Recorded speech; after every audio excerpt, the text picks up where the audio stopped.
ચાંદો ઉગ્યો ચોકમાં ઘાયલ ચાંદો ઉગ્યો ચોકમાં ચાંદો ઉગ્યો ચોકમાં ઘાયલ ચાંદો ઉગ્યો ચોકમાં લેરીડા હરણું આવી રે હાલા શિરમાં ચડિયા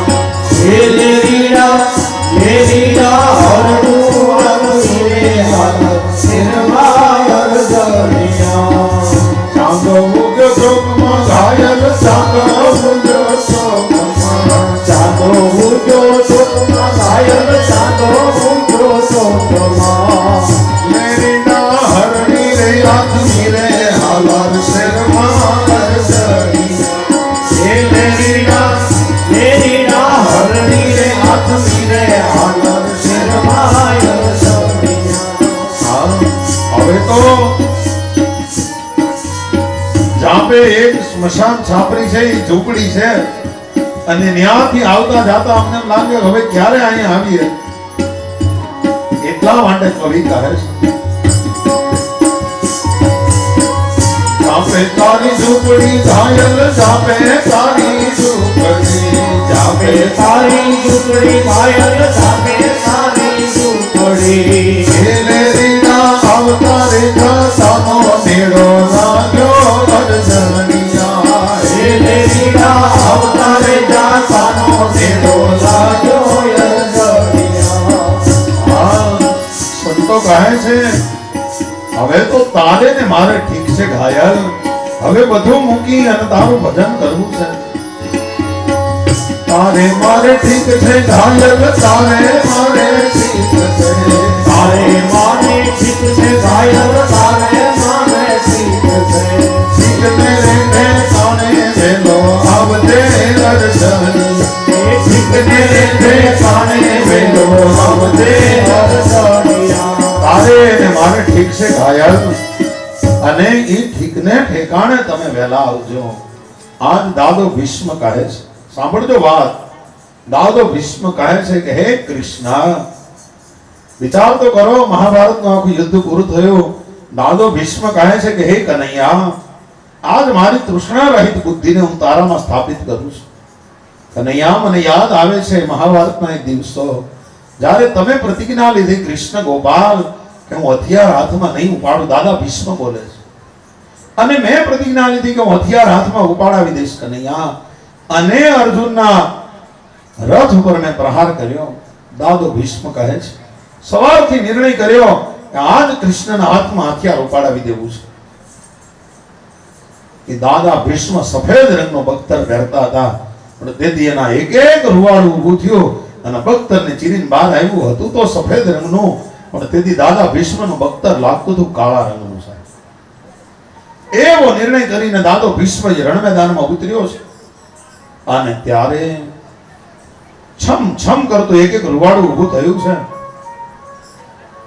અને અર્જુનના રથના પૈડાને તોડ્યું એ અર્જુન રથનું પૈડું હરખું કરવા હેઠે ઉતર્યો પણ એક પછી એક બાણ દાદા ભીષ્મ હલાવવા મળ્યા અને ભગવાનની પાસે અસ્ત્ર તો હતું નહીં શસ્ત્ર હતું નહીં સારથી હતા એ ભગવાન કૃષ્ણને કહેવા લાગ્યા દાદા ભીષ્મ આજ કે તે દિવસે કનૈયા તે રથનું પૈડું ઉપાડ્યું તારા હાથથી અને મારી સામે દોડતો હતો તારું ઉત્તરીય વસ્ત્ર તેથી કુરુક્ષેત્રના મેદાનમાં પડ્યું હતું તારા પગની થપાટો વાગતી હતી અને જે ધૂળ ઊંચી થતી હતી અને એ ધૂળ જ્યારે હેઠી બહેતી હતી તેથી તારા વાંકડિયા વાળ મને દેખાતા હતા અને હાથમાં રથનું પૈડું હતું એ તારું દર્શન મને થતું હતું આજ એ જ સ્વરૂપને મારા હૃદયમાં ધારણ કરીને અહીંયા સૂતો છું હવે તારી કૃપા હોય તો મને મુક્તિ આપી દે દાદા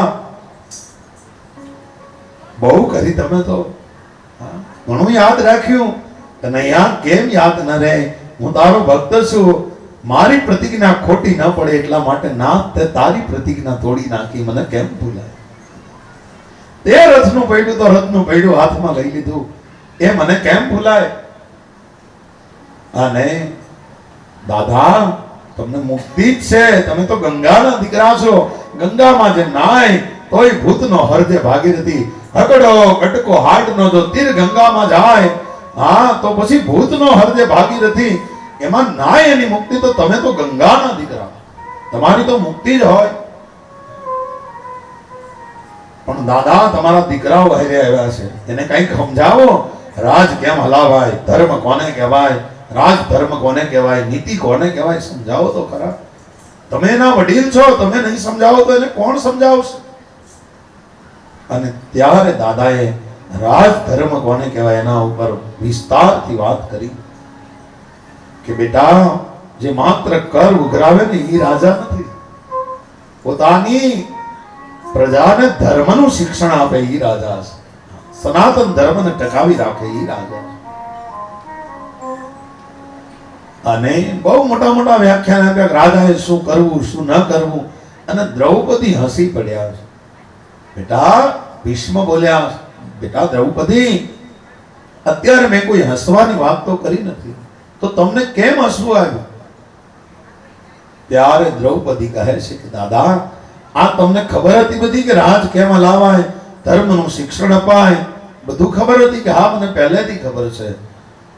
તો દાદા, દુશાસન જેથી મને પકડીને લઈ આવ્યો, હા, અને જેથી મારા ચીર ખેંચતો હતો તેથી ઊભા થઈને બોલ્યા હોત તો, દુશાસનને કીધું હોત તો કે આને રાજ કહેવાય, આને રાજ ધર્મ કહેવાય, તેથી તો કંઈક બોલ્યા હોત. ગોવિંદને ધક્કો થયો, નાથ ગોપાલને ધક્કો કરાવ્યો મારા ચીર પૂરવા માટે, તેથી બોલ્યા હોત તો. અને દાદા ભીષ્મ કહે છે બેટા, તારો બહુ સરસ અને ખૂબ સારી વાત છે, તેથી કેમ ન બોલ્યા?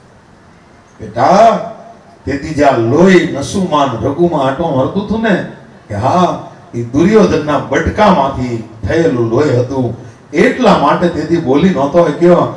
પણ તારા પતિએ મને એટલા બાણ માર્યા છે ને કે એ દુર્યોધનના બટકાનું લોહી તો આ કુરુક્ષેત્રમાં વહાવી દીધું છે. હવે એક પાવડું લોહી આ શરીરમાં બચ્યું છે ને, એ મારી માં ગંગાનું ધાવણ છે, એટલા માટે આજ આ વાત કરું છું. વિચારો તમે, આ બધી મોટાઈ જોવો તમે.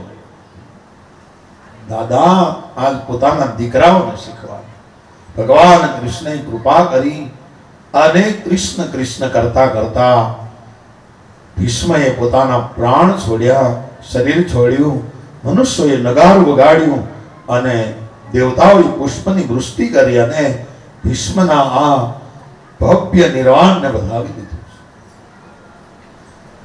હવે ભગવાન કૃષ્ણ રજા માંગે છે દ્વારકા જવા માટેની. સમવયસ્કની સાથે આલિંગન કર્યું ભગવાને. નાનાઓએ ભગવાનને પ્રણામ કર્યા. યુધિષ્ઠિરે છાતીએ લગાડ્યા. અર્જુન જડી પડ્યો. કુંતાજી, દ્રૌપદી, ઉત્તરા, ગાંધારી, ધૃતરાષ્ટ્ર, યુત્સુ, કૃપાચાર્ય, નકુલ, સહદેવ, ભીમસેન, ધૌમ્ય, સત્યવતી બધા મૂર્છિત જેવા થઈ ગયા. કૃષ્ણનો વિરહ સહન કરી શકતા નથી. સુવા બેઠવા ઉઠવાથી ભગવાન કૃષ્ણની જ વાતો, ભગવાન કૃષ્ણની હારે જીવન સમર્પિત થઈ ગયું. કૃષ્ણ જાય છે, કોઈને ગમતું નથી. પ્રસ્થાન સમયે રણસિંગા, ઘુઘરીઓ, ઢોલ, શરણાયો, નગારા, ઘંટ વગાડાવ્યા છે. કુરુવંશની એક એક સ્ત્રીઓ અટારી ઉપર ચડી અને લજ્જા સહિત ભગવાન કૃષ્ણને નિહાળી રહી છે. અને અર્જુન મોતીની ઝૂલ વાળું લટકતું છત્ર લઈ આવ્યો. ભગવાન કૃષ્ણને બેસાડ્યા રથમાં. રથ પુરુજાંગલ થઈ અને યમુના તટ ઉપર થઈ અને પાંચાલ પ્રદેશમાં થઈ અને દ્વારકાપુરી તરફ રવાના થયા. આ બાજુ દ્વારકામાં રાજહંસ ઊંચા સ્વરે ભગવાનનું સ્વાગત કરવા માટે તૈયાર છે. લોકો બધા ભેટ આપતા ગયા. કૃષ્ણ બધાની ભેટ સ્વીકારતા ગયા. પરમાત્મા કરુણા વરસાવતા ગયા. રંગબેરંગી ધજા પતાકાઓ લગાડ્યા છે. અને દ્વારકામાં મધુ, ભોજ, દાશર, અંધ, કુકર બધા ઋષિવંશી યાદવો દ્વારકાનું રક્ષણ કરી રહ્યા છે. ચારે બાજુ ફૂલ પાથર્યા છે અને કળશ ઉપર શ્રીફળ મૂકી ભગવાનના સામૈયા કર્યા છે. સૌ પોતપોતાની રીતે ભગવાનને મળ્યા છે. ભગવાન દ્વારિકામાં આવ્યા. અર્જુનને ગમતું નથી આ બાજુ હસ્તિનાપુરમાં. અર્જુન પોતાના ભાઈ યુધિષ્ઠિરને કહે છે કે ભાઈ, હું પણ દ્વારકા આંટો મારી આવું. આમે અર્જુનનું તો સસરા એને તો સુભદ્રાજી ની સાથે લગ્ન કરેલા, એટલે એ રીતે પણ અમે જઈ આવીએ. યુધિષ્ઠિરે રજા આપી. અર્જુન પણ ભગવાન કૃષ્ણની પાછળ પાછળ દ્વારકાપુરીમાં આવ્યા છે. આ બાજુ અર્જુન આવ્યા, યુધિષ્ઠિર સત્તા ભોગવે છે. બધાને ઋતુ પ્રમાણે ખાવાનું મળે છે, ઋતુ પ્રમાણેના ફળ ફૂલ મળે છે. તમામ બોલી બોલનારા લોકો અને પ્રાણીઓ વસે છે. લોકોને કોઈને રોગ થતા નથી, લોકોને કોઈ ચોર લૂંટારાનો ભય નથી, લોકોને કોઈ વસ્તુ, એવું યુધિષ્ઠિર ધર્મરાજનું રાજ ચાલે છે. એમાં પરીક્ષિતના જન્મનું ટાણું આવે છે. ગ્રહ નક્ષત્ર વાર તિથિ બધું અનુકૂળ બન્યું છે અને મહારાજ પરીક્ષિતને જન્મવાનો સમય નજીક આવ્યો છે અને સર્વ વસ્તુ અનુકૂળ બની છે. ભગવાનની કૃપા તો માના ગર્ભમાં જ એને મળી ગઈ છે. એવા મહારાજ પરીક્ષિત પુત્રના ગર્ભમાંથી જન્મ ધારણ કર્યો છે. સૌએ જય જયકાર કર્યો છે. ચેતનાઓએ પરીક્ષિત મહારાજની જય. બ્રાહ્મણોને બોલાવી જાત કર્મ સંસ્કાર કરાવ્યા અને બ્રાહ્મણોએ આ પરીક્ષિતનું ભવિષ્ય કથન કર્યું છે, ભાગવતે આપ્યું છે. ભાગવતના ઋષિ કહે છે, પાર્થ પ્રજાપિતા સાક્ષાત ઈશ્વંકુરીવ માનવ બ્રહ્મણ્ય સત્ય સંગશ્ચ રામો દાશરથાયથા. હે પુત્રા, તારો દીકરો પ્રજાપાલનમાં ઈશ્વાંકુ જેવો થશે, બ્રાહ્મણ ભક્ત અને સત્ય પ્રતિજ્ઞ રામ જેવો થશે, દાતા શિબીજ રાજા જેવો થશે, યાજ્ઞિકોમાં દુષ્યંતના દીકરા ભરત જેવો થશે, પરાક્રમી સિંહ જેવો થશે, દયાળુ શંકર જેવો થશે, આશ્રય દાતા વિષ્ણુ જેવો થશે, ઉદાર રંતિદેવ જેવો થશે અને નિષ્ઠામાં પ્રહલાદ જેવો તારો દીકરો થશે. એકવાર એક ઋષિનો અપરાધ કરશે અને ઋષિના ગળામાં મરેલો સર્પ નાખશે, ઋષિનો શ્રાપ લાગશે, તક્ષક નાગનો નાગ કરડશે અને પોતાના મોતને રસ્તાનો પાણો નહીં સમજે, બગથિયું સમજી અને પરીક્ષિત આ જગતમાંથી તરી જશે. ભવિષ્ય કથન કર્યું છે. પુત્રાને આનંદ પણ થયો કે મારો દીકરો ધર્મ ધારણ કરનારો બનશે, પણ હારે હારે દુઃખ પણ થયું કે એક ઋષિનો અપરાધ કરશે. પરીક્ષિત મહારાજ દિવસે વધે નહીં એટલા રાત્રે વધે છે. ધીરે ધીરે શુક્લ પક્ષમાં ચંદ્રમા જેવી રીતે વધે એમ પરીક્ષિત મોટા થવા લાગ્યા છે. અને બ્રાહ્મણોના ભવિષ્ય કથન ઉત્તરાને યાદ આવે કે ધર્મને બચાવશે, ધર્મને ધારણ કરશે તારો દીકરો, તમારી કીર્તિઓને વધારશે તમારો દીકરો. અને પરીક્ષિત મોટા થવા લાગ્યા છે. આ બાજુ એકવાર પાંડુ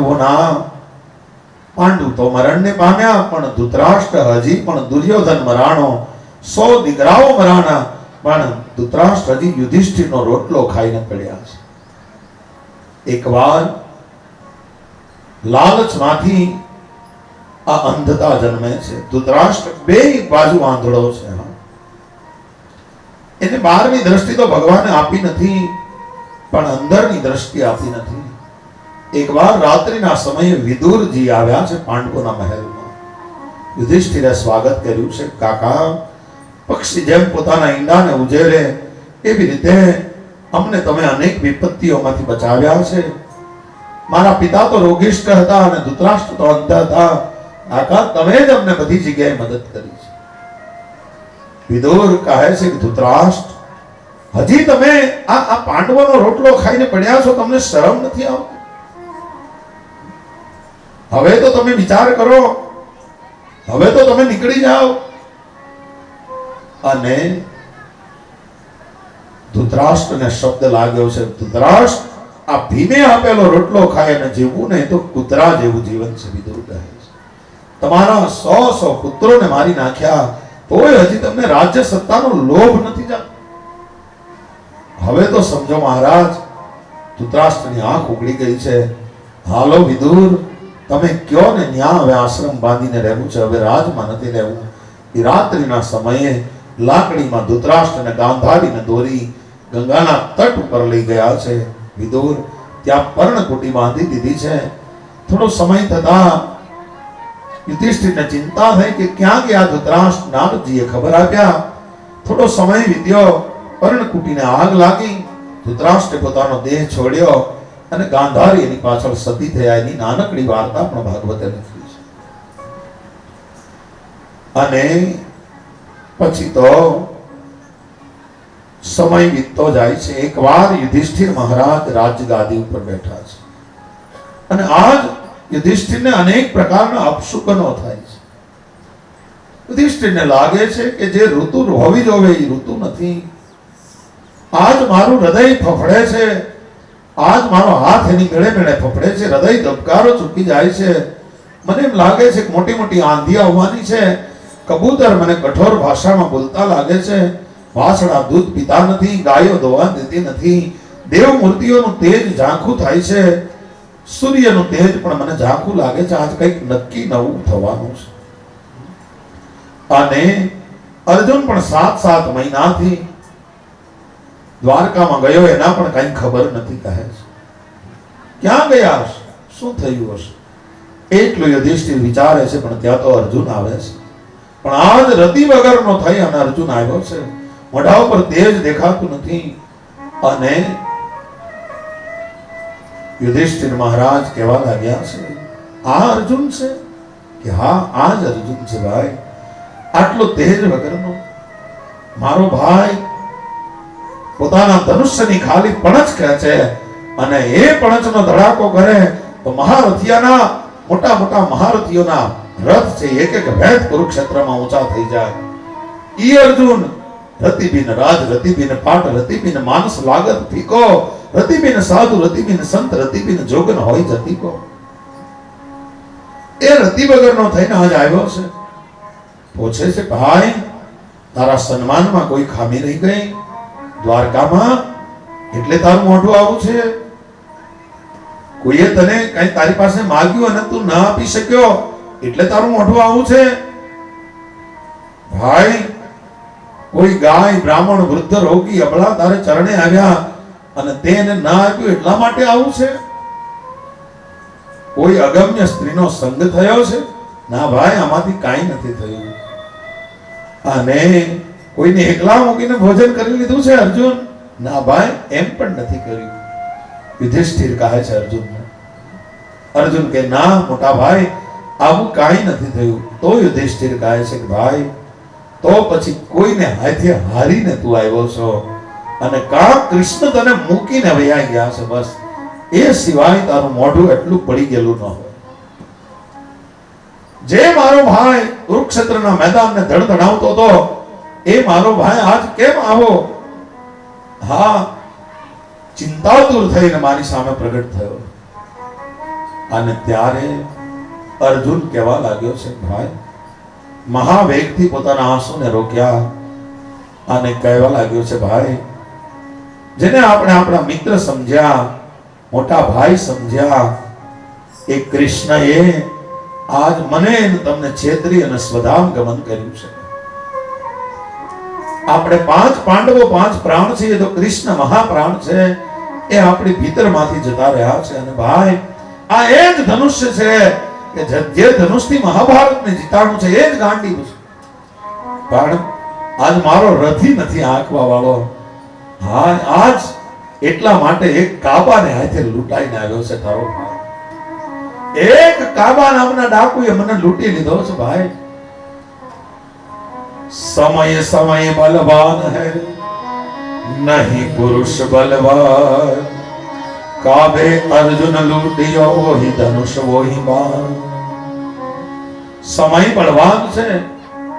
તદે ધનુષસ્તે ઈશવ સરથો હયાસ્તે સોહમ રતિ નૃપતયો યદ આનમંતી. એ જ રથ છે પણ એ રથી આજ નથી ને એટલા માટે લૂંટાઈને આવ્યો છે. ભાઈ કૃષ્ણ વગરનું જીવન અકારું છે મોટા ભાઈ. હાલો આપણે હિમાલયને વાલો કરીએ મોટા ભાઈ. હવે તો હિમાલય હાડ ગાળી આપીએ, એ સિવાય કોઈ રસ્તો નથી. અને આ બાજુ મથુરા મંડલમાં કૃષ્ણના દીકરા પ્રદ્યુમ્નને, એના દીકરા અનિરુદ્ધને, એના દીકરા વજ્રનાભ, એનો રાજ્યાભિષેક કર્યો. અને આ બાજુ પરીક્ષિત નાના છે પણ હસ્તિનાપુરમાં એનો રાજ્યાભિષેક કરી પાંડવોએ હિમાલયનો કેળો લીધો છે. અને હિમાલયના માર્ગે નીકળી પડ્યા છે 5 પાંડવો દ્રૌપદીજી સાથે. ભાગવત કહે છે પોતાની શક્તિ ઉપર મુસ્તાક રહેનાર માનવ ચેતે કે પાંડવોને પણ જો કૃષ્ણના વગર કાંઈ ચાલ્યું નહીં તો આપણું શું બધું છે. એટલા માટે ભગત બાપુ લખે છે કુરુક્ષેત્રમાં કુંતાસુતો ને છત્રનો વિભ્રમ હતો. છત્રનો વિભ્રમ હતો. અંતર ઉઘાડી આંખની પગ હેઠ હે માળો હતો. પગ હેઠ માળો હતો.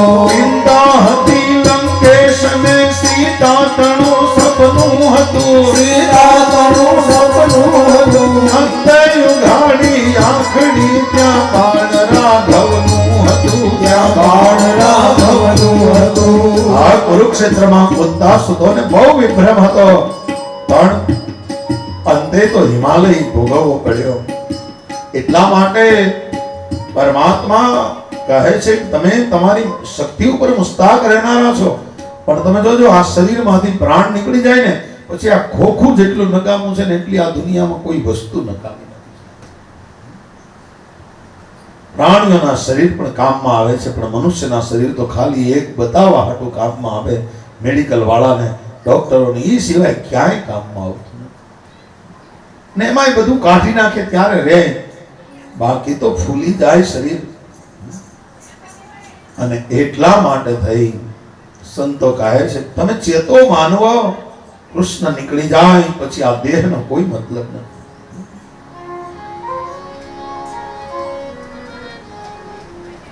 એટલા માટે આપણા સંતો ગાય છે શેરી લગાણ સુંદરી. શેરી સુધી આપણી પત્ની હોય તો આપણને મૂકવા આવશે, અને જાપા સુધી માન બાપજી. શેરી લગાણ સુંદરી અને જાપા સુધી માન કંચન સારથી કાયા જલશે. કંચન સારથી કાયા જલશે.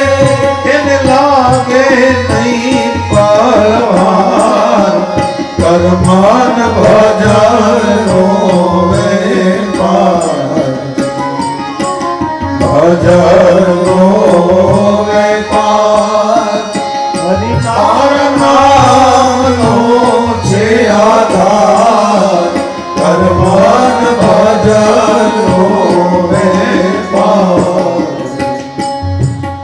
આ કાયામાં કોણ સુવે કોણ જાગે, કોણ ચોકીદારજી.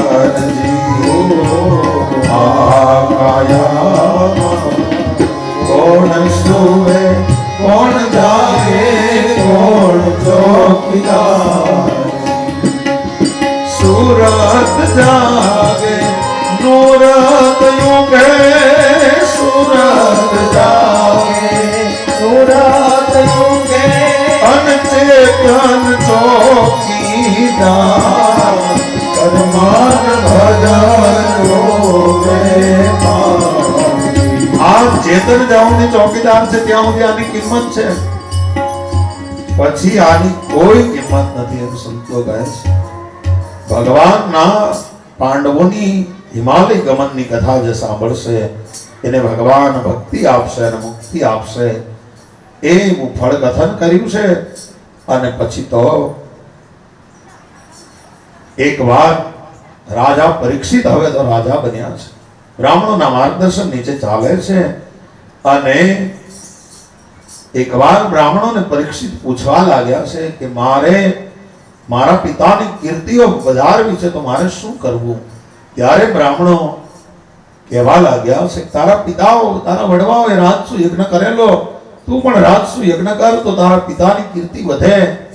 અને રાજસુ યજ્ઞની તો એ શરત છે કે પહેલા દિગ્વિજય કરવો પડે, પહેલા ચારેય દિશાઓને જીતવી પડે. અને પરીક્ષિત મહારાજ દિગ્વિજય કરવા માટે નીકળ્યા છે. એક પછી એક પ્રદેશ જીતતા જાય છે. કુરુ જાંગલ સિંધુ સોવીર આદિ પ્રદેશો જીત્યા છે પરીક્ષિત રાજાએ. પરીક્ષિતમાં પાંડવોનું લોહી છે અને પરીક્ષિત એક પછી એક પ્રદેશ જીતે છે અને એમાં ચતુરંગીણી સેના સાથે છે. અનેક રાજાઓ અને મહારાજાઓ અને ખંડિયા રાજાઓને મળે છે પરીક્ષિત. બધા પોતા એના વડવાઓની પાંડવોની વાતો કરે છે. પરીક્ષિત જાય યુદ્ધ કરવા પણ ધર્મ પ્રેમી થઈ અને પાછો આવે છે. આવી રીતે બધા રાજાઓ પરીક્ષિત ધર્મ ધુરંધર છે. એટલા માટે થઈ અને બધા રાજાઓ પરીક્ષિતની હારે જોડાય છે કે રાજા તારે રાજસુ યજ્ઞ કરવો તો અમે તારી સાથે છે. બધાએ એનો આધિપત્યનો સ્વીકાર કર્યો છે. એવો રાજા એકવાર કહે છે, આ રાજા એકવાર દિગ્વિજય કરવાની ઈચ્છાથી નીકળ્યા છે અને ત્યારે એમણે એક આશ્ચર્યજનક ઘટના જોઈ છે. ગંગાના ઘાટ ઉપર એને એક ઘટના જોઈ છે. એક બળદ ઉભો છે, એના 3 પગ કપાઈ ગયેલા છે, એક પગે ઊભો છે અને બાજુમાં એક ગાય છે, એ પણ રડી રહી છે. એક કાળા રંગનો પુરુષ રાજાના કપડા પહેરેલા છે ખાલી, અને આ ગાય અને બળદને દુઃખ આપી રહ્યો છે. પરીક્ષિત રાજાએ તલવાર કાઢી બહાર કે મારા રાજ્યમાં આ હિંમત, કોણ છો તું કાળા માથાનો માનવી, એક અબોલ પશુને તું આવું દુઃખ આપી રહ્યો છે? અને પેલો શરણે આવ્યો છે કે મેં કાંઈ કર્યું નથી, તમે આને પૂછો. પરીક્ષિત મહારાજ શરણે આવ્યો એટલે રાજા પછી તો મારી શકે નહીં. અને પરીક્ષિત રાજા બળદને પૂછવા લાગ્યા કે હે દેવ, તમારી આ દશા કોણે કરી છે? ત્યારે બળદ બોલ્યા છે, ઋષભ બોલ્યા છે કે હે રાજા, મારી જેણે દશા કરી હોય, મનુષ્યને કાં તો સમય દુઃખ આપે છે, કાં એનો સ્વભાવ દુઃખ આપે છે. હા, દુઃખના ઘણા કારણ છે. એટલે હું મને જેને દુઃખ આપ્યું એનું નામ નહીં આપું, કારણ કે નામ આપું તો મેં એની નિંદા કરી ગણાય, અને નિંદકને તો એટલું જ પાપ લાગે છે જેટલું પાપ કરનારાને પાપ લાગે છે. વિચાર, કોઈની નિંદા કરવામાં એટલું જ પાપ છે જેટલું પાપ કરવા વાળાને પાપ લાગે છે. એટલા માટે કહે છે હું એનું નામ નહીં આપું. અને રાજાને બોલમાં તોલ થઈ ગયો, તમે કોઈ મહાપુરુષ છો, તમે કોણ છો, બતાવો મને. કે રાજા, હું ધર્મ છું, આ ગાયના રૂપમાં પૃથ્વી છે, અને આ જે રાજાનો વેશ ધારણ કરેલો કાળા રંગનો છે એ કળિયુગ પોતે છે. રાજાને બધી ખબર પડી ગઈ, પણ નામ ના આપ્યું કે મને આણે દુઃખ આપ્યું છે. કારણ કે એકવાર એક ગામમાં સાધુઓની જમાત આવેલી, અને એમાં નગર શેઠની ઈચ્છા થઈ કે મારે સાધુઓને મારે દૂધપાક ખવડાવવો છે. અને નગર શેઠે સરસ મજાનો દૂધપાક કરી અને મોકલ્યો. અને એમાં એક ઘટના એવી બની કે સમળીએ બરાબર ત્યારે જ એક સર્પને પકડ્યો અને એનું ગળું દબાવીને આકાશમાં ઉડી સર્પને લઈ, અને સર્પના મોઢામાંથી ઝેરનો કોગળો નીકળ્યો, એ આ દૂધપાકમાં પડ્યો. સંતોએ આ દૂધપાક ખાધો, બધા સંતો મરણ પામ્યા. પણ ઉપર મૂંઝાણા ધર્મરાજ અને ચિત્રગુપ્ત કે આ પાપ કોને ખાતે લખવું? નગર શેઠે તો કાંઈ હાથે કરીને ઝેર નાખ્યું નથી, એને તો ભાવથી દૂધપાક કર્યો એટલે એને ખાતે લખાય નહીં. પેલા મુનિમો ઢાંક્યા વગરનું લઈ ગયા, પણ એને બિચારાને ખબર નથી કે આ માથા ઉપર તપેલું લીધું, એને ખબર નથી કે આમાં શું પડ્યું છે, એટલે એના ખાતે લખાય નહીં. સર્પને કાંઈ ખબર નથી કે હું કોકડો હોકીશ ઝેરનું, ઈ શેમાં પડશે. અને સમળીને તો ખબર જ નથી કે આ સર્પને ઝેર નીકળ્યું કે નહીં, તો કોને ખાતે લખવું? સંતોને ખબર નથી, નકર તો આત્મહત્યામાં એને ખપાવી દઈએ. પણ કોને ખાતે લખવું? એટલે ભગવાન નારાયણને પૂછે છે કે કોને ખાતે લખવું? નારાયણ કહે થોડાક દી ખમો, તમને જવાબ જડી જશે. અને 5-7 દિવસ થયા ને કે ગામની નવરી બજારે વાતો શરૂ કરી, જો તો ખરો શેઠ સંતોને ઝેર પાઈને મારી નાખ્યા. અને ભગવાન ધર્મરાજને બોલાય આ 5 હાવ નેવીરા છે ને, નિંદા કરવા સિવાય કામ નથી, એને ખાતે લખો. પાપ જેને બીજું કાંઈ કામ નથી લોકોની નિંદા કરવા સિવાય, એને ખાતે. એટલે કહે છે કે હું નિંદકનું નામ નહીં આપું. અને પૃથ્વીને પૂછે છે, દેવી તમે કેમ દુખી છો? આના તો 3 પગ કાપ્યા એટલે દુખી છો, તમને શું? પૃથ્વી કહે છે કે ધર્મને ગ્લાનિ થાય ત્યારે પૃથ્વી દુખી જ હોય છે. ધર્મને કાંઈ તકલીફ પડે ત્યારે પૃથ્વી કોઈથી રાજી હોતી. તમે વિચારો, આજ એટલા મોટા મોટા રોગો આવે છે, કોરોના જેવા. હા? અને જે ઋષિઓએ એમ કીધું, પૃથ્વી શાંતિ રાપઃ શાંતિ રોગહદયઃ શાંતિ, આ વનસ્પતિ બધું પર્યાવરણ શાંત રહેવું જોઈએ. પણ આપણે એવા બધા પ્રદૂષણો કર્યા કે વૈશાખ મહિનામાં પણ હેલિયું મંડાય, કારતક મહિનામાં હેલિયું મંડાય, માગશરમાં નક્કી જ નહીં ક્યારે કઈ ઋતુ. ચાલો, આ આપણું જ કરેલું છે. એ જ આપણને, આ પ્રકૃતિ આપણને જવાબ આપે છે. અને પ્રકૃતિમાં કોઈનું હાલતું નથી. પછી તમે એમ કહો કે હવે વરસાદ આને મંડાણો, પછી તમે એમ કહો કે હું નારાયણનું નામ લઉં, માતાજીનું નામ લઈને વરસાદ રહી જાય, તો કૃષ્ણ ઇન્દ્રને ન કહી દે કે તમે બંધ થઈ જાઓ? હાથથી ગોવર્ધનને હું કામ ધારણ કરીને રાખે? ઇન્દ્રને ન કહી દે ભાઈ તું બંધ થઈ જા, આ મારે હાથથી એટલી મહેનત પડે છે, તમે સમજો નહીં, આ ભાર કોણ ઉપાડે? પ્રકૃતિમાં પરમેશ્વર પણ કઈ દખલગીરી કરતો નથી. પછી આપણે કે હું હાચો આવું તો વરસાદ બંધ થઈ જાય, એમ ન થાય. તો પૃથ્વીના રજોગુણને કારણે વરસે છે. આપણે રજોગુણ વધારીએ છીએ એટલે વરસાદ આવે છે. એમાં પછી પરમાત્મા કાંઈ દખલગીરી નથી. પ્રકૃતિનો સહારો લે પરમાત્મા માત્ર.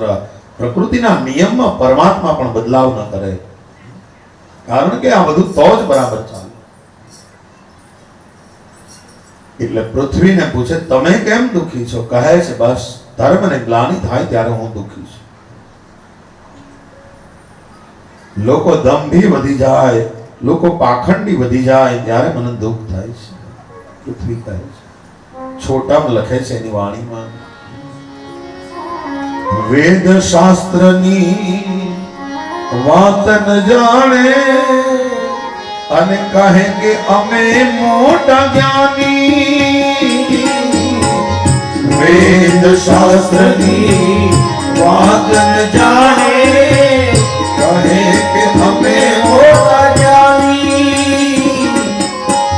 કહે છોટમાં આવા દંભી લોકોથી, કહે છોટા મોયા દંભી લોકોથી થઈ છે ધર્મની હાનિ. પૃથ્વી પાખંડે ખાધી, સત્યની શોધ નથી લાવી. આ પૃથ્વી પાખંડે ખાધી, સત્યની શોધ નથી લાવી. અભિમાની મતે નહીં ને ગુરુ થઈને ગાદે. અભિમાની મતે નહીં ને ગુરુ થઈને ગાદે. ઓથે રહીને અનરથ યાદ રે, ઓથે રહીને અનરથ યાદ રે. દંભી લોકોન લાગે કે પૃથ્વી પાખંડે ખાધી, સત્યની શોધ નથી લાવી. આ પૃથ્વી પાખંડે ખાધી, સત્યની શોધ નથી લાવી. પૃથ્વી કહે છે ધર્મને ગ્લાનિ થાય એટલે મને ગ્લાનિ થાય. અને પરીક્ષિતે કહ્યું, કળિયુગને જ મારી નાખું. અને પરિવાર ખડક ખેંચી, કળિયુગ આવ્યો છે રાજા, તમે મને નહીં મારી શકો, કારણ કે હું સમય છું. સમયને કોઈ મારી શકતું નથી. અને મારામાં બહુ દુર્ગુણો છે, પણ 1-2 સદગુણો છે રાજા. આ કળિયુગમાં માત્ર કીર્તન કરે ને તોય પરમાત્મા મળી જાય. કલો કેશવ કીર્તના, કલો તુ કેવલા ભક્તિ બ્રહ્મ સાયુજ્યકારિણી. માત્ર ભક્તિથી પરમાત્મા મળી જાય છે. અને હે રાજા, મારામાં એક બીજો મોટો સદગુણ છે કે આમાં તમે પાપ કરવાનો વિચાર કરો ને તો પાપ નથી લાગતું, તમે પાપ કરો તો પાપ લાગે. અને પુણ્ય કરવાનો વિચાર કરો ત્યાં તમને પુણ્યનું ફળ મળવા લાગે છે. એવો કળિયુગ છે. દુર્ગુણો તો ઘણા છે મારામાં, પણ એક બે સદગુણો છે. જો તમે મને એક બે રહેવાના સ્થાન આપો તો હું પીડ્યો રહું. મારે કાંઈ તમારી પ્રજાને દુઃખી નથી કરવું. અને રાજાની પાસે રહેવાના સ્થાન માંગ્યા છે. અને રાજાએ 4 સ્થાન આપ્યા. પહેલા ભાગવત લખે છે કયા 4 સ્થાન આપ્યા? અભ્યર્થિસ્તદા તસ્મે સ્થાનાની કલયે તદો કૃતમ પાનમ સ્ત્રિયમ સુના યત્રા ધર્મ ચતુર્વિધમ. 4 સ્થાન આપ્યા. જુગાર રમાતો હોય ત્યાં કળિયુગ તું રહેજે. મદિરાનું પાન થતું હોય ત્યાં રહેજે. જ્યાં હિંસા થતી હોય ત્યાં રહેજે. જ્યાં સ્ત્રીઓનો સંગ ધર્મથી વિરુદ્ધ થતો હોય ત્યાં રહેજે. ત્યાં તો પુનશ્ચ યાચમાનાય જાત રૂપમદત પ્રભુ.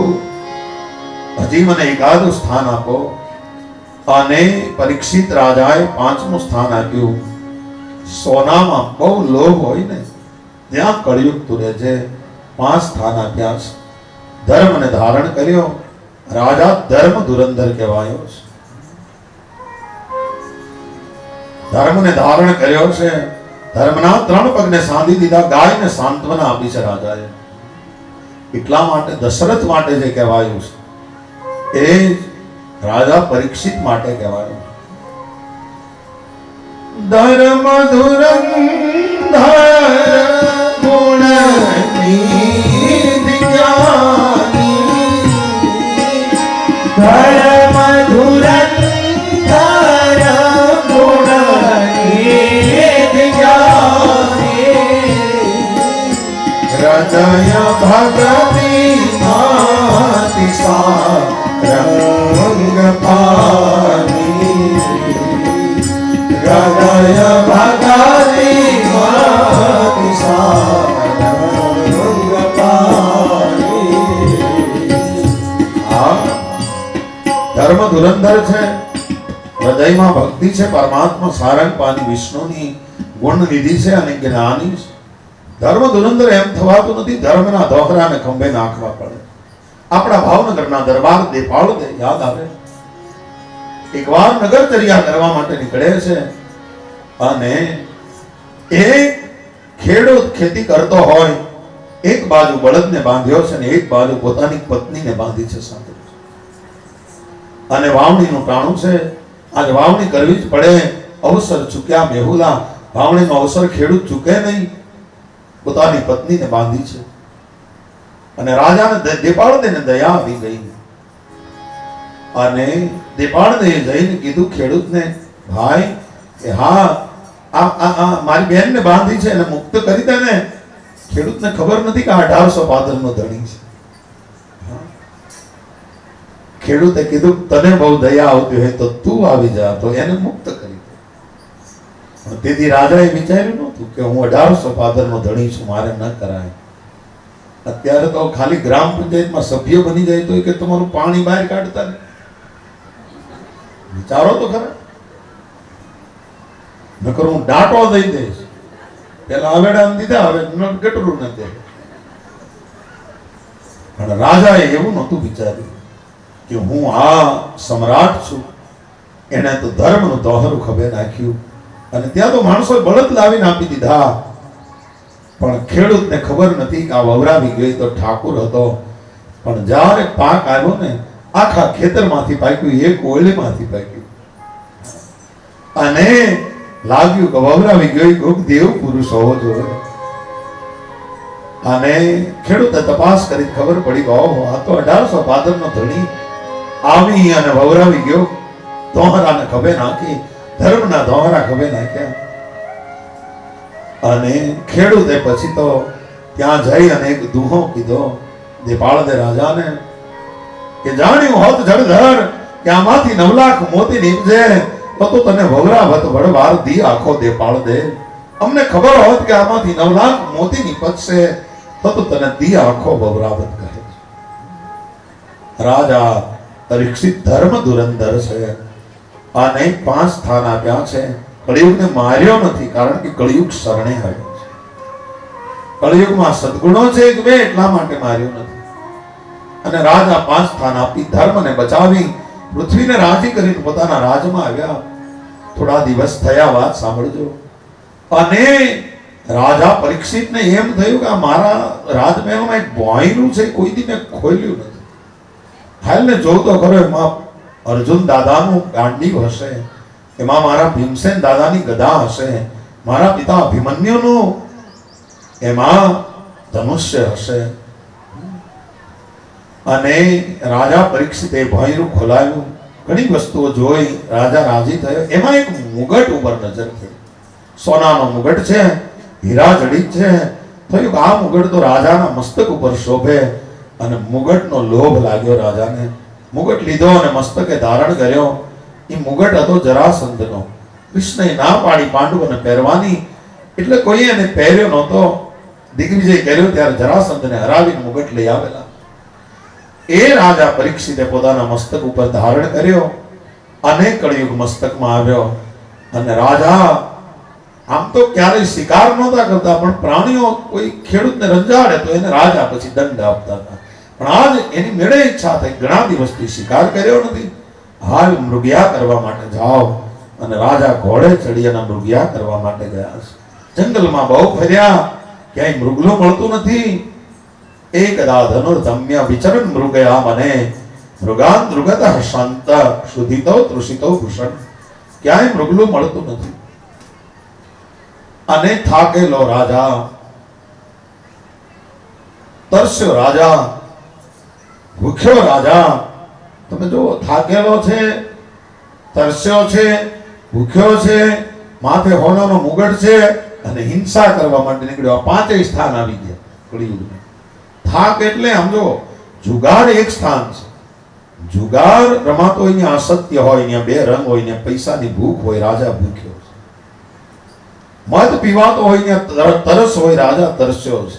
સ્ત્રીનો સંગ હોય ને આસક્તિ હોય ને થાક હોય, રાજા થાકેલો છે. રાજા હિંસા કરવા માટે નીકળ્યો છે અને રાજાને સુવર્ણનો લોભ લાગ્યો છે. આ પાંચેય સ્થાન આવ્યા. અને તમે જોજો, કોઈ માણસ આપણને કહે ને ઘેરે આવીને અમારે બહુ સારું હતું ને આ વરસદીમાં તો અમે હાવ ભો ભેગા થઈ ગયા, તો એનું નિદાન છે. ડોક્ટર જેમ નિદાન કરે ને એવું એનું નિદાન છે કે તમારા ઘરના કોઈ સભ્યનો પગ આ 5 સ્થાનમાંથી ક્યાંક પડી ગયો હશે, નકર તમારી એવી દશા થાય નહીં. માણસ ધર્મને ન ભૂલે ને, ધર્મ એને કોઈ દી ભૂલતો નથી સાહેબ. પણ આ 5, કાં તો કોઈ સ્ત્રીનો સંગ થયો, કાં કોઈ જુગારની લત લાગી, કાં કોઈ વ્યસન થઈ ગયું છે, કાં કોઈ લોભ લાગ્યો અને કંઈક લોટરી લેવા ગયો, સટ્ટો રમ્યો અને નીકળી. આ એનો સીધો જવાબ છે. કાં કોકની એટલી અદેખાય અને હિંસા કરી કે હવે કાંઈ હાલતું નથી પોતાને. અને રાજાએ થાકેલો હારેલો રાજા એક ઋષિનો આશ્રમ જોયો અને એ આશ્રમમાં ગયો. એને એમ થયું કે આશ્રમમાં મને માન મળશે, મને પાન મળશે. ઋષિ સંતો કહે છે કે એ શૃંગી ઋષિનો આશ્રમ છે, કોઈ કહે છે શ્રમિકનો આશ્રમ છે. સંત તો પોતાનો તુર્યાતી તાર લગાડીને ભગવાનનું ભજન કરવા માટે સમાધિમાં લીન છે. રાજા આવ્યો અને રાજા ઘોડાનું પલાણ છાંડીને હેઠો ઉતર્યો. એને એમ થયું હમણાં મને ઋષિ આવો આવો એમ કહેશે, મને ભોજન આપશે, મને પાણી આપશે. ઋષિને ખબર નથી કે કોણ આવે છે અને કોણ જાય છે, અને એટલા માટે ઋષિ કાંઈ બોલ્યા નહીં. અને રાજાના માથામાં મુગટ છે એટલે રાજાને પણ ઊંધું સમજાવ્યું કે મને જોઈ અને આંખો બંધ કરવાનો ડોળ કરે છે અને દંભી છે ઋષિ. અને રાજાએ પોતાના ભાથામાંથી બાણ કાઢી, મરેલો સર્પ પડ્યો છે એને ઉપાડી અને ઋષિના ગળામાં નાખ્યો. ઘોડાનું પલાણ કરી અને રાજા મારતે ઘોડે નીકળી પડ્યો પોતાની રાજધાનીમાં.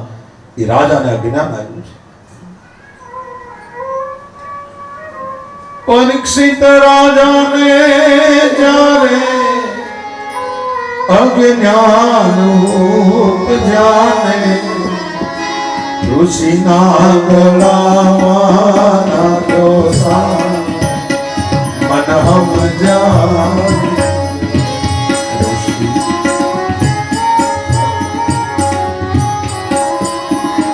જ્યારે અજ્ઞાન આવ્યું ત્યારે ઋષિના ગળા સર્પ નાખ્યો. 7 દિવસે સાક્ષાત કરશે ઋષિ નારે લાગ્યા એને શ્રાપ મન હમ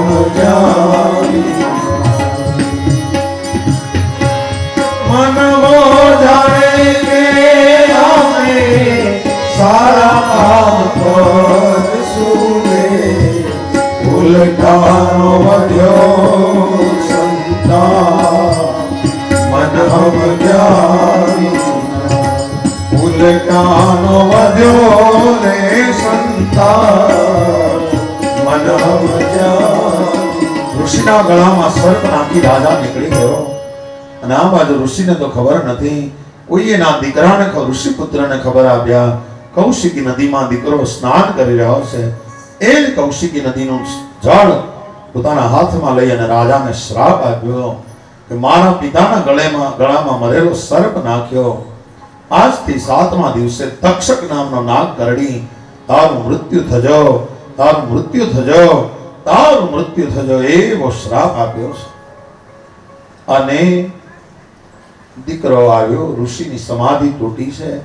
ઋષિએ ઠપકો આપ્યો, બેટા રાજાને તે શ્રાપ આપ્યો કે હા બેટા, રાજાનો નાશ થાય તો ચોર લૂંટારા વધી જાય, ઝઘડા વધી જાય, લોકો આર્ય ધર્મની મર્યાદા ચૂકી જાય, વર્ણાશ્રમની વ્યવસ્થા છિન્ન ભિન્ન થઈ જાય. રાજા તો એવું કરે, પણ આપણે તો ઋષિ છીએ, આપણે તો બ્રાહ્મણ છીએ, આપણે તો બ્રહ્મને જાણનારા છીએ. આપણે એમ ન કરાય. જે થયું હવે કોક એને ખબર તો આપો કે તને આવો શ્રાપ મળ્યો છે. એ રાજાને જ્યારે કહેવડાવવામાં આવ્યું છે આજથી 7મા દિવસે તક્ષક નામનો નાગ કરડી તારું મૃત્યુ થવાનું છે. રાજાના રૂવાડા ઉભા થઈ ગયા છે. રાજા ભાવાવેશમાં આવી ગયા છે અને શ્રાપને વિરક્તિ કારણ માન્યો છે અને હિતકર માન્યો. ઋષિકુમારે મારી ઉપર કૃપા કરી છે અને મીણ ઉપરથી જેમ પાણી હરી જાય, સર્પ જેમ પોતાની કાંચળી ઉતારે, એવી રીતે રાજાએ અન્ન જળનો ત્યાગ કરી રાજપાટને છોડીને હાલી નીકળ્યો છે. ગંગાના તટ ઉપર આવ્યો. એક મોટું વડલાનું ઝાડ છે, એની ઉપર આવીને એની નીચે આવીને બેઠો અને અનેક ઋષિઓ અત્રિ આવ્યા, વશિષ્ઠ, ભૃગુ, પરાશર, વિશ્વામિત્ર, પરશુરામ, ગૌતમ, પિપ્લાદ, અગસ્ત્ય, વ્યાસ, સુતજી, નારદજી બધા ઋષિઓ આવ્યા અને રાજાએ અન્ન જળનો ત્યાગ કર્યો છે અને રાજા હવે મરણાસન્ન છે. 7 દિવસમાં એનું મોત થવાનું છે અને રાજા બેઠો છે. અમારો ભગવત ભક્ત રાજા, ધર્મ ધુરંધર રાજા જ્યાં સુધી બેસશે, ઋષિઓને થયો અમે ત્યાં સુધી એની સાથે બેસશું. અને રાજાના મનમાં પ્રશ્ન થયો. બધા ઋષિઓને વંદન કરી અને શુદ્ધ ભાવે પૂછવા લાગ્યો કે હું મરણાસન્ન છું, મારી ઉપર શૃંગી કુમારની કૃપા થઈ છે, મને આ સદભાગ્ય પ્રાપ્ત થયું, મને સર્પનો ભય નથી, પણ મને બતાવો કે આ 7 દિવસમાં મારે શું કરવું અને શું ન કરવું. આટલો પ્રશ્ન પૂછ્યો. કોઈ ઋષિ જવાબ દેવા માટે જાય પણ ત્યાં તો ઉત્તર દિશામાંથી કરોડ સૂર્યને પોતાના કપાળમાં પૂરીને આવતા હોય એવા સુખદેવજી દેખાણા છે અને એક જણો ઉભો થતો હોય એમ આખી સભા ઋષિઓની ઊભી થઈ છે.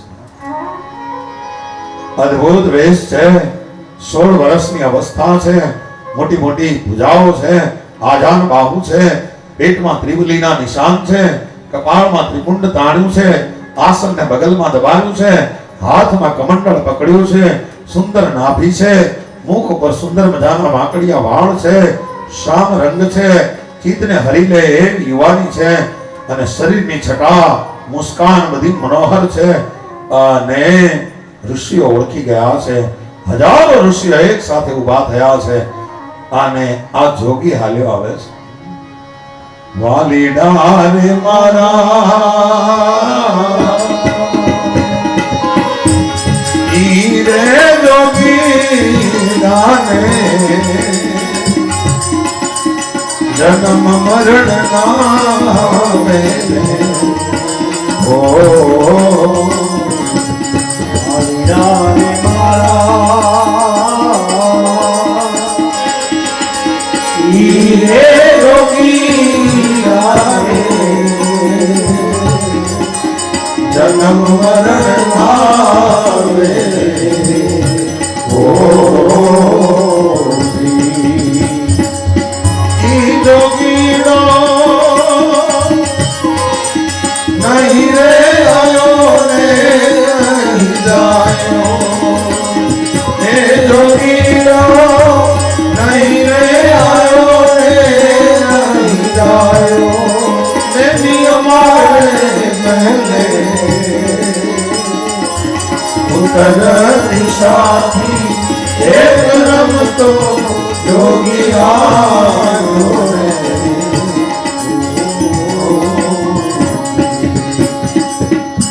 વાલીનાને મારા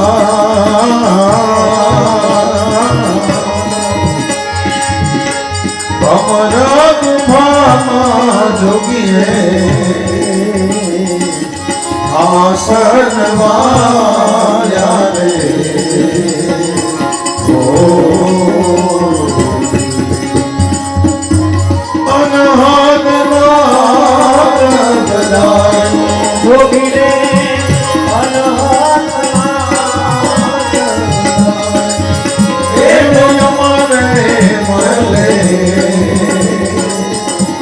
ઉત્તર દિશાથી એક રમતો જોગી આવ્યો ઓ એ જોગી કોણ છે? કહે છે એક સુખદેવજી છે. ઊંચું આસન આપ્યું અને બધા ઋષિઓએ એક અવાજે રાજાને કીધું કે રાજા આનામાં તાકાત છે, તને કૃષ્ણની હારે ભેટો કરાવી દેવાની. હવે તારામાં તાકાત હોય તો આના પગ પકડી લે. આ કોઈ સામાન્ય જોગી નથી, આ જન્મ સિદ્ધ વૈરાગી છે. આને માયા આડી અટકી નથી, એટલે તો આની યુવાની છે. હા એ જોગીડો છે. કોકની ગાય ધોવાય ત્યાં સુધી કોકને ઘેર ઉભો રહે, બાકી નીકળી જાય દૂધ પીને. કોઈ દી આશ્રમ બાંધ્યો નથી. એ જોગીડો છે, આના પગ પકડી લે. અને રાજાએ નતમસ્તક કરી અને પૂછ્યું પણ ત્યાં તો નયન ને નયન से मुलाकात कर ली, रहे दोनों खामोश और बात कर ली. आंख થી આંખ મળી, અડધો ઉપદેશ તો એમનેમ થઈ ગયો છે. અને હવે રાજા એ પ્રશ્ન કર્યો, મહારાજ મરણને શરણ છું, મારે શું કરવું અને શું ના કરવું? અને ત્યારે સુખદેવજી પહેલી વખત પોતાની વાણી ઉચ્ચરે છે. એકવાર ભાવ અને શ્રદ્ધાથી જય જયકાર કરીએ.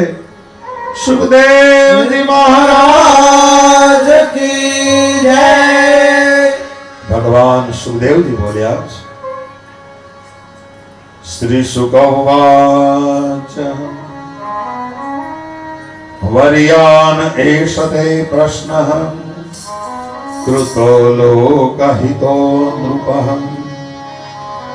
આત્મવિસમ્મત પુંસા શ્રોતવ્યાદિષુ યઃ પરમ શ્રોતવ્યાદિની રાજેન્દ્ર ગુણા સંતિ સહસ્રશઃ અપશ્યન આત્મતત્વં ગૃહેષુ ગૃહમેધિનામ.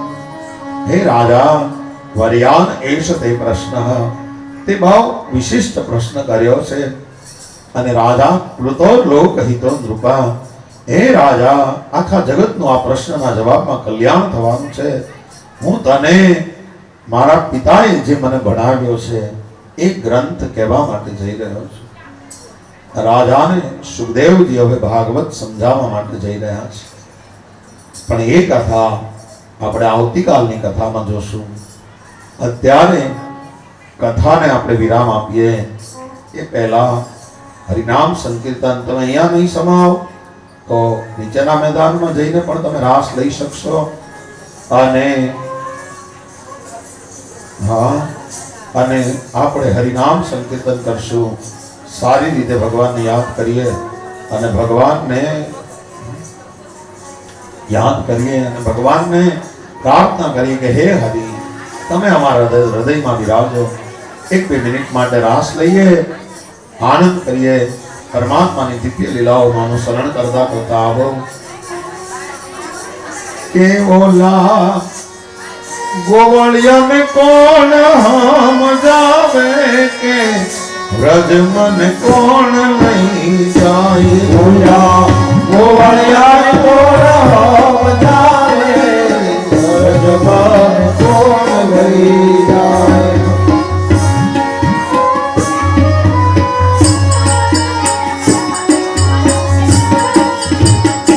મને વ્રજના સ્વપ્ન આવે વ્રજ મન કોણ લઈ જાય મને વ્રજના સપના આવે વ્રજ મન કોણ લઈ જાય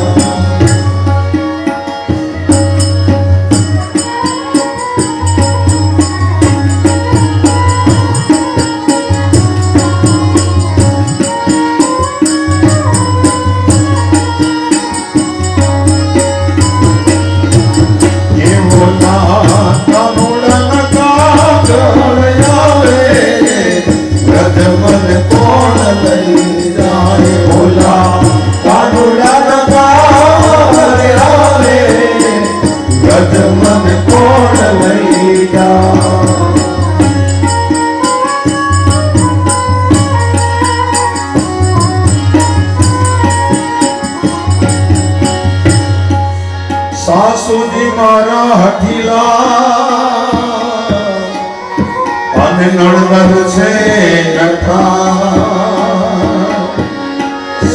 સાસુજી મારા હઠીલા અને નણંદ છે નઠા એ મારી જેઠાણી ના જોર બહુ દાદા રે વ્રજ મને કોણ લઈ જાય મારી જેઠાણી ના જોર બહુ દાદા વ્રજ મને કોણ લઈ જાય મને વ્રજના સપના આવે વ્રજ મને કોણ લઈ જાય મને વ્રજના સપના આવે વ્રજ મન કોણ લઈ જાય એ મને કાનુડા નકાર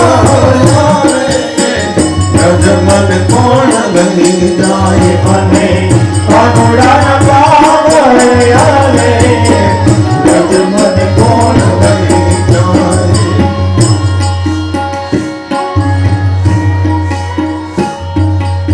સવારમાં ઉઠી હું નીકળી અને લીધો વ્રજનો માર્ગ સવારમાં વહેલી ઉઠી નીકળી અને લીધો વ્રજનો માર્ગ એ ભલે ભલે હવે ગોતે આખું ગામ કે વ્રજ મને કોણ લઈ જાય હવે ભલે ગોગે આપું વ્રજ મન કોણ લઈ જાય મને કાનુડાના કાગળ આવે કે વ્રજ મને કોણ લઈ જાય મને કાનુડાના પાગળ આવે વ્રજ મને કોણ લઈ જાય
સૈયર મોરી રે ચાંદાને પજવાને તારો સૂરજ કેદી ઉગશે રે રો એ સૈયર મોરી રે ચાંદાને પજવાને સૂરજ કેદી ઉગશે રે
તમારો સાંભળ્યો ને ભક્તિથી ભરપૂર રાધે ગોવિંદા ગોવિંદા રાધે ગોવિંદા એ કાળા કાળા રાધથી રે જુવાળા રાધે ગોવિંદા ગોવિંદા રાધે ગોવિંદા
ઇન્દ્રનો ગર્વ ઉતાર્યો જય જય ગિરધારી ઓમ જય ગાના કાળા ગુણ ગણો તુજ પાર કે મેં નહીં આવે રવ કે મેં નહીં આવે તેતી વેદ પુકારે તેતી વેદ પુકારે ગંભીર ગુણ ગાવે ઓમ જય ગાના કાળા कर्पूर गौरम करुणावतारम संसार सारम भुजगेन्द्रहारम सदा वसन्तं हृदयारविन्दे मम भवामि सहितं नमामि मङ्गलं भगवान् विष्णु मङ्गलं गणाधिपति मङ्गलं पुण्डरीकाक्ष मङ्गलाय नमो सर्वमङ्गलमङ्गल्ये शिवे सर्वार्थसाधिके शरण्ये त्र्यम्बके गौरी नारायणी नमोस्तुते नारायणी मय्यानि कानि च पापानि जन्मान्तरकृतानि च तानि सर्वाणि नश्यन्तु प्रदक्षिणां जले जले पुष्पै देवाभिवन्दनं वन्दनं प्रतिवन्दनं आत्मरक्षणार्थे आत्मा चक्षुभिवन्दनं नेत्ररक्षणा मनसेन्द्रियेर्वा बुद्ध्यात्मना प्रकृते स्वभावा करोमि यद्यत् सकलं परस्मै नारायणाय समर्पयामि तत्सद्ब्रह्मार्पणमस्तु इति प्रार्थयेत् त्वमेव माता च पिता त्वमेव बन्धु च सखा त्वमेव विद्या द्रविणं त्वमेव सर्व मम देव द्वारिकाधीश पितृनारायण भगवान कुलदेवी मां ओम नमः पार्वती पतये हर हर महादेव। અત્યારની કથા વિરામ લે છે. ફરીવાર કાલે સવારે